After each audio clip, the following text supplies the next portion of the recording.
एक गांव के एक जिम्मेदार ठाकुर बहुत वर्षों से बीमार थे।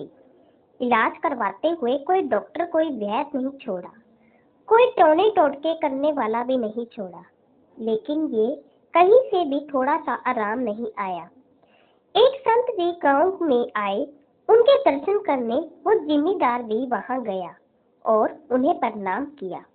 उसने बहुत दुखी मन से कहा, महात्मा जी, मैं इस गांव का जिम्मेदार हूँ, का सैकड़ों बांधे जमीन है।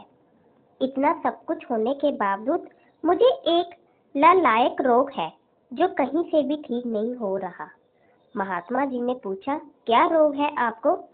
जी, मुझे मल त्याग करते समय बहुत खून आता है और इतनी जलन होती है जो बर्दाश्त नहीं होती। ऐसा लगता है मेरे प्राण ही निकल जाएंगे। आप कुछ मेहरबानी करो। महात्मा जी ने बाबा के आंखें बंद कर ली, शांत बैठ गए। थोड़ी देर बाद बोले, बुरा तो नहीं मानोगे? एक बात पूछूं?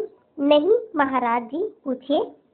तुमने कभी किसी का दिल इतना से ज्यादा नहीं दुखाया कि उसने तुम्हें भी जी भर के बदुआ दी है, जिसका दंड आज तुम्हें भोग रहे हो। तुम्हारे दुख देने से वो इतना अधिक दुखी हुआ है जिसके कारण आज तुम इतनी पीड़ा झेल रहे हो। नहीं बाबा, जहां तक मुझे याद है मैंने तो कभी किसी का दिल नहीं दुखाया। याद करो और सोचो, कभी किसी का हक तो नहीं छीना, किसी की पीठ में छुरा तो नहीं मारा, किसी की रोजी रोटी तो नहीं छीनी, किसी का हिस्सा जबरदस्ती तुमने खुद तो नहीं संभाला हुआ।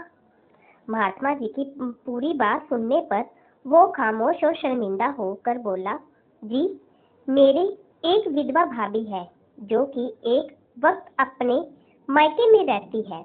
वो जमीन में से